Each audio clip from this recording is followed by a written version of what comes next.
Operation devil হান্টের তৃতীয় দিন নোয়াখালী দ্বীপ উপজেলার হাতিয়ায় যৌথ বাহিনীর গাড়িতে ককটেল নিক্ষেপ করেছে দুর্বৃত্তরা। এ সময় ধাওয়া পাল্টা ধাওয়ায় ও গুলি বর্ষণেরও ঘটনা ঘটে। যৌথ বাহিনী আত্মরক্ষার্থে 24 রাউন্ড গুলি বর্ষণ করে।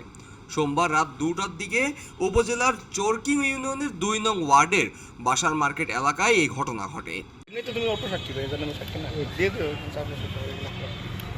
যৌথ বাহিনী তৎক্ষণাৎ 2 জনকে বিপুল পরিমাণ দেশীয় অস্ত্রসহ গ্রেফতার করে। গ্রেফতারকৃতরা হলেন হাতিয়া উপজেলার চরকিং ইউনিয়নের 4 নং ওয়ার্ডের মৃত নুরুল হকের ছেলে মোহাম্মদ নবির উদ্দিন, হাজি আব্দুল মতিনের ছেলে মোহাম্মদ ইমাম হোসেন। যৌথ বাহিনীর সূত্রে জানা গিয়েছে, সোমবার রাত 11টার দিকে যৌথ বাহিনী খবর পায় বাসার মার্কেট এলাকায় কাউসার মিয়ার ব্রিকফিল্ডের সামনে মাঠে সন্ত্রাসীরা অবস্থান করছে।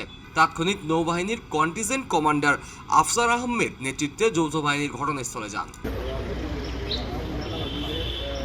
এ সময় ব্রিকফিল্ডের সামনে মাঠ থেকে সন্ত্রাসীর যৌথ বাহিনীর গাড়ি লক্ষ্য করে ককটেল নিক্ষেপ করে।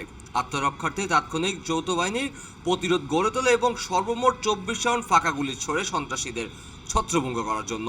এক পর্যায়ে সন্ত্রাসীর মধ্যে ধাওয়া পাল্টা ধাওয়া হলে আনুমানিক 10 থেকে 15 জন পালিয়ে যেতে সক্ষম হয়। এ সময় তাদের কাছ থেকে বিদেশি পিস্তল, ম্যাগাজিন ও 1 রাউন্ড গুলি সহ 3টি 1 নলা দেশীয় বন্দুক, 8টি কার্তুজ, 20টি ককটেল, 2টি ডেগার, 3টি ক্রিজ ও 1টি তলোয়ার উদ্ধার করা হয়। যৌথ বাহিনীর অভিযানে নৌবাহিনীর সাথে কোস্টগার্ড পুলিশ সদস্যরাও অংশগ্রহণ করেন। মঙ্গলবার বেলা 11টায় নৌবাহিনীর কন্টিজেন্ট কমান্ডার আফসার আহমেদ হাতিয়া থানা এক সংবাদ সম্মেলনে এসব তথ্য নিশ্চিত করেন।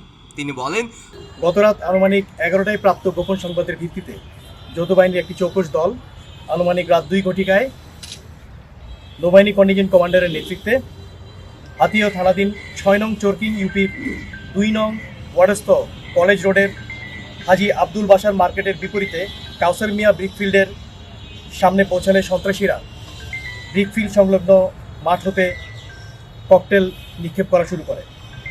আত্মরক্ষার্থে তৎক্ষণাৎ যৌথ বাহিনী প্রতিরোধ গড়ে তোলে এবং সর্বমোট 24 রাউন্ড ফাঁকা গুলি ছড়ে সন্ত্রাসীদেরকে ছত্রভঙ্গ করতে সক্ষম হয়। বর্তমান সরকারের নির্দেশনায় ইনএড টু সিভিল পাওয়ারের আওতায় অপারেশন ডেভিল হান্টের অংশ হিসেবে ভবিষ্যতে যৌথ বাহিনীর এ ধরনের অভিযান আরও পরিচালিত হবে। পক্ষপাতের ভিড়ে আজ থেকে কোনো পক্ষ নয়, খবর হবে নিরপেক্ষ। বানোয়ার তথ্যবাদ, খবর হবে নিখাদ। ভেঙে গুজবের শিখ, খবর হবে নির্ভীক। এলো খবরের কাগজ, নিখাদ, নির্ভীক, নিরপেক্ষ।